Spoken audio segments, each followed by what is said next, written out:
এবছর যেহেতু তারা বিভিন্ন রকমের হত্যাকাণ্ড এবং ইসলামের ক্ষতি করেই যাচ্ছে, এজন্য আমরা চাইতেছি যেন এবার শুধু ওলামায়ে কেরামের তত্ত্বাবধানে ইজতেমা এবং কাকরাইল সবগুলো যেন ওলামায়ে কেরামের তত্ত্বাবধানেই চলে। তবে সর্বোপরি আমাদের কথা থাকবে আমাদের মুরব্বী হযরত মাওলানা জুবায়ের সাহেব এবং অন্যান্য মুরব্বীরা যারা আছেন আলেম ওলামা, আমরা তাদের পরামর্শে আমরা মেনে চলব। প্রশাসনকে আমরা শ্রদ্ধা করি, প্রশাসনও আমাদেরকে আশা করি সহযোগিতা করবেন এবং তাদের কথাও আমরা মেনে চলব ইনশাআল্লাহ।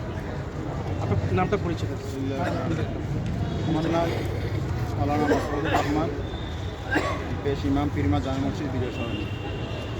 আলহামদুলিল্লাহ, দেশে ওলামায়ে কেরামের তত্ত্বাবধানে নিগরানিতে যারা তাবলীগের মহান জিম্মাদারির দায়িত্বে আছেন, ওনারা সেই শুরু থেকে এ পর্যন্ত বাংলাদেশে যখন বিশৃঙ্খলা অস্তিত্ব শুরু হয় তখন থেকে এই পর্যন্ত আলহামদুলিল্লাহ সরকারের উচ্চপদস্থ কর্মকর্তা সহ সবাই এই কথা স্বীকারোক্তি দিয়েছেন যে ওলামাদের সাথে আলেমের যারা আছে তারা ধৈর্যশীল, তারা বড়দেরকে শ্রদ্ধা করে, সরকারের আদেশকে শ্রদ্ধা করে।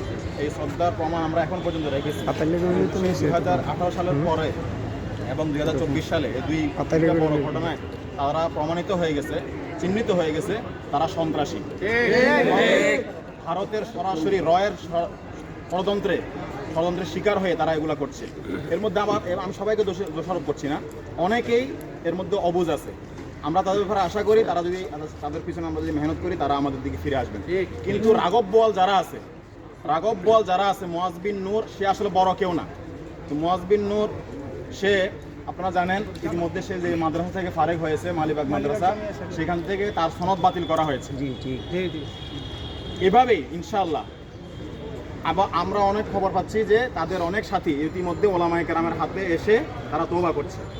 এটা হলো ওলামায়ে কেরামের ধৈর্যের ফসল। ধৈর্যের মাধ্যমেই ইনশাআল্লাহ সবার মন জয় করা সম্ভব। নাহলে 2018 সালে যে কর্মকাণ্ড তারা করেছে এরপর থেকে তো তারা ইজতেমার ময়দান যাওয়ারই সুযোগ পাওয়ার কথা না। যে ময়দানে সারা বিশ্বের হাজারো লক্ষ কোটি মুসলমানের সেজদার দাগ আছে, সেই ময়দান কিভাবে রক্তে রঞ্জিত হয় সেটা আমাদের বোধগম্য না। আমরা এই হত্যাকাণ্ডের বিচার চাই এবং আমরা সবসময় সরকারকে শ্রদ্ধার সাথে দেখে এসেছি, আমাদের ওলামায়ে কেরাম মুরব্বীদেরকে আমরা দেখে এসেছি, ওনাদের কথা মেনে আমরা এসেছি এবং সামনেও ইনশাআল্লাহ আমরা মানব। আজকে আপনারা মূলত এই জায়গায় এটার উত্তর হয়ে গেছে। তারপর আমি সংক্ষেপে বলি যে আমরা তেজগাঁও থানা বলা হয়েছে।